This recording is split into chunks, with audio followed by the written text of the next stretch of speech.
Bonjour, je me présente, je suis Mélanie Robitaille, je suis naturopathe depuis plus de 28 ans et je travaille depuis quelques années avec les informations qu'Anthony William partage, Anthony William Medical Medium. Donc aujourd'hui, c'est vos questions, les réponses. Alors, je commence immédiatement. Donc, on me demande, euh, alors, bonjour, y a-t-il des fruits plus actifs que d'autres pour le cerveau en curatif? Merci, je m'abonne. Donc, merci pour la question.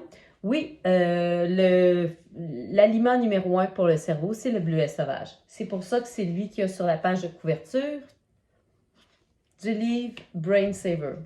Ensuite de ça, à la page, toujours dans ce même livre-là, à la page 438, donc, on voit Brain Cell Foods List, donc la liste des aliments pour les cellules du cerveau. Alors, c'est pas seulement qu'il y a des fruits, hein? Alors oui, bleuet sauvage, mais ça va rentrer dans la catégorie des fruits. Toujours aussi dans les fruits, disons, les aliments qui ont le plus d'antioxydants vont être super bons pour le cerveau. Alors, tout ce qui est mûres, cerises, pommes grenades, bref, tous les petits fruits, mais tous les fruits, parce que les bananes sont très, très importantes, aussi très riches en bon glucose, disponible, excellent aliment pour le cerveau, la banane, mais tous les fruits. Alors ça, c'est une catégorie. Deuxième catégorie qui a mis, c'est feuillus verts. Alors tout ce qui est roquette, épinards, laitue romaine, laitue Boston, donc tout ça, euh, toutes les feuillus verts vont être la deuxième catégorie. Troisième catégorie, ce sont les herbes. Donc, persil, coriandre, sauge, thym, romarin, vraiment, vraiment, vraiment, toutes les herbes sont une excellente nourriture pour le cerveau. Ensuite de ça, les aliments sauvages. Donc, le bleuet sauvage va rentrer dans ça, l'aloès, le miel non pasteurisé, le chaga, alors, il y en a plusieurs. Je vous donne juste quelques exemples. Donc, ça, c'est dans les aliments sauvages. Et l'autre catégorie, c'est les légumes. Alors, pommes de terre, carottes, brocolis, tout ça va rentrer dans les légumes. Alors, ça, ce sont les 5 catégories qu'Anthony William explique dans son livre Brain Saver, qui sont les aliments pour le cerveau. Alors, je ne peux pas donner de quantité euh, pour les fruits, exemple, mais ça en prend quand même beaucoup. Si vous en prenez moins, il faut prendre des pommes de terre pour aller chercher des calories dans les glucides, parce que c'est pas dans les herbes qu'on va avoir des calories, c'est pas dans la majorité des légumes, comme le brocoli, des choses comme ça, ou les carottes, qui va avoir beaucoup de calories. Donc, il va en avoir dans les pommes de terre, et puis il va en avoir dans les fruits, le miel. Alors, c'est ça. J'espère que ça répond à votre question. Deuxième question que j'ai eue, c'est concernant l'hydratation. Donc, on me demande, est-ce que... Alors, j'ai lu la question, c'est la question de Michel. Bonjour Mélanie. Merci pour cette super vidéo limpide. Voilà une question que je me pose. Est-ce que le fait de boire seulement 1,2 litres d'eau peut ralentir ma guérison? Oui, oui, ça peut ralentir la guérison. Pour la majeure partie des gens, ça ne sera pas suffisant, mais ça sera à voir, est-ce que votre médecin vous a suggéré de ne pas dépasser cette quantité-là? Ça se peut, des fois, il y a certaines conditions de santé particulières, il faut vérifier. Mais pour la plupart des gens, ce n'est pas suffisant. Je m'interroge car depuis 5 ans, je bois 500 ml de jus de céleri, excellent, tous les matins. Je prends le smoothie détox pour enlever les métaux lourds, excellent aussi. Et ensuite, je me nourris de fruits, feuilles vertes, herbes aromatiques, algues, parfois pommes de terre vapeur le soir, excellent aussi. J'ai donc éliminé le gras, le gluten, les produits laitiers, les œufs, la viande, le poisson. Je suis à environ 1500-1800 calories par jour. Malgré tout cela, j'ai encore des douleurs. Alors, là aussi, je ne vous encourage pas nécessairement à calculer vos calories. En fait, Anthony William n'encourage pas d'utiliser nécessairement des applications pour calculer vos calories.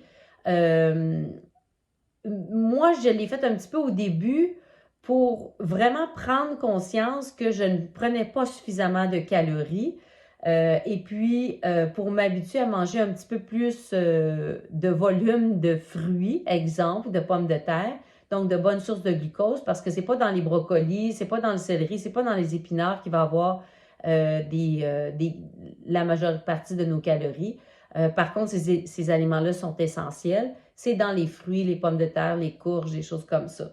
Alors, quand on n'a pas suffisamment de calories, on embarque, on carbure sur le carburant d'urgence qui est l'adrénaline, qui est en fait quelque chose qu'on devrait utiliser en état d'urgence. Puis quand on l'utilise tout le temps, à tous les jours, plusieurs fois par jour, parce que si, exemple, on est en déficit de calories, bien, ça va faire en sorte qu'on peut, oui, ralentir beaucoup l'amélioration de notre santé.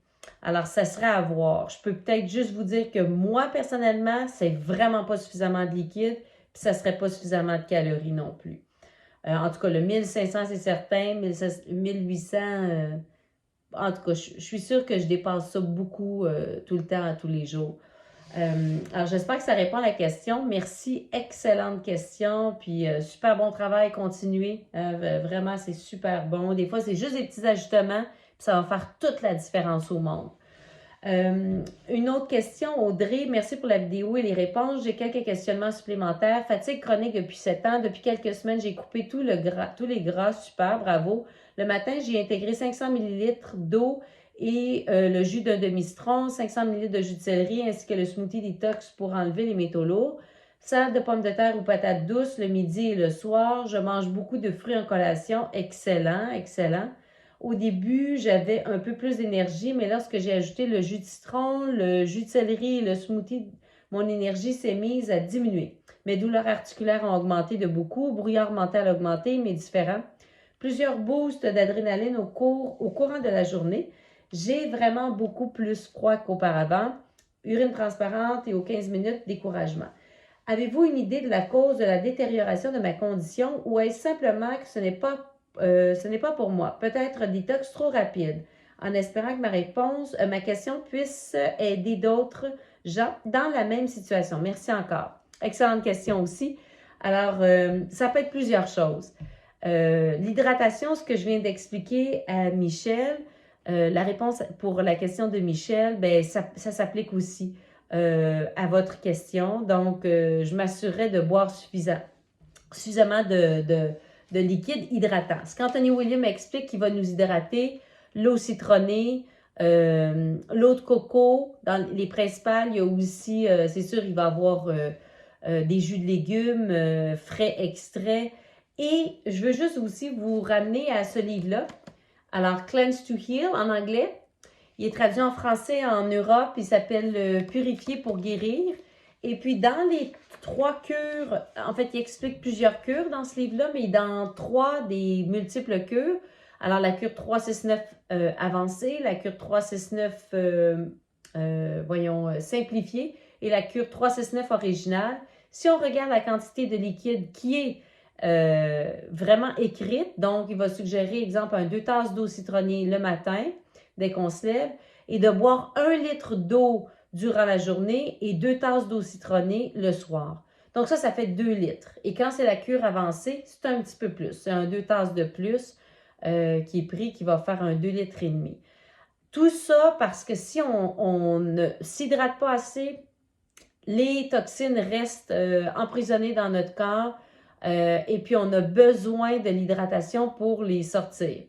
Si quelqu'un met de l'effort, de l'énergie pour nettoyer son corps et qui ne s'hydrate pas assez, il donne un petit peu des coups d'épée dans l'eau. C'est un peu la comparaison si je mets des sacs de vidange de déchets sur le bord de mon terrain pour que le camion de vidange les ramasse, puis j'en sors à tous les jours, j'en sors, puis le camion de vidange ne passe jamais, bien, les sacs de vidange vont s'accumuler sur le bord de mon terrain.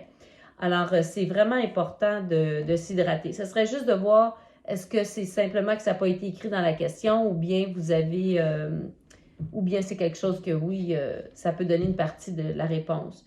Ça peut être aussi, puis ça peut être ça parce que si vous avez ajouté des choses qui nettoient, comme le jus de céleri, le smoothie pour enlever les métaux lourds, vous n'avez pas plus d'hydratation.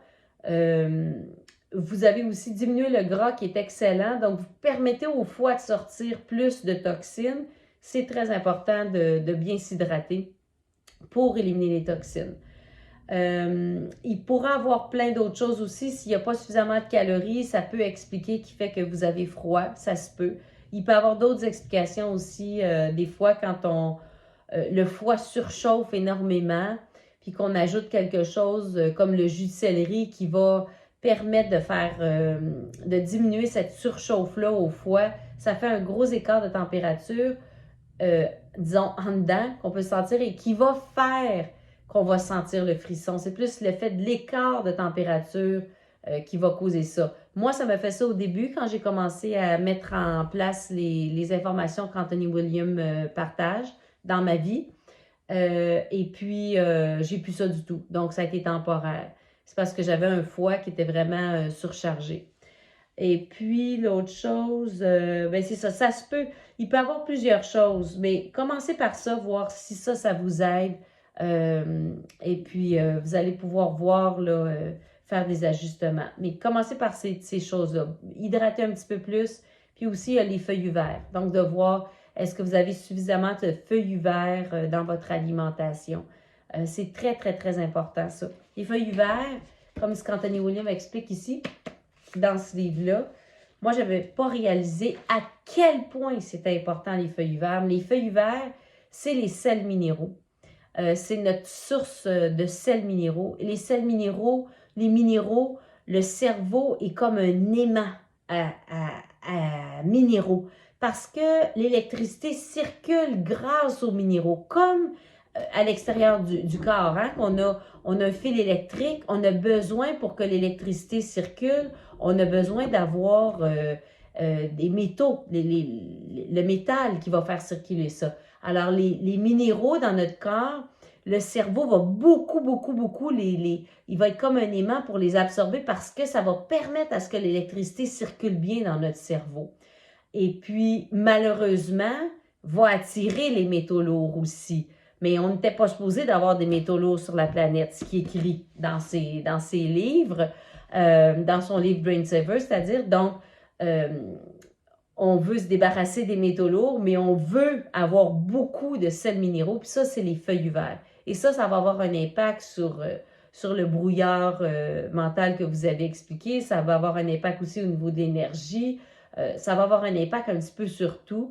Donc, essayez ça, essayez ces choses-là, voir, et puis j'espère que ça va faire une différence. Vous pourrez m'en donner des nouvelles. Merci à tout le monde pour les questions. Et puis, vous ne vous gênez pas pour m'en écrire. Et puis, je vais faire une autre vidéo, vos questions et les réponses la semaine prochaine. Et puis, on se revoit, je vais faire une autre vidéo prochainement sur la L-glutamine, sur le MSG. Alors, je vais vous partager plein de choses. Merci.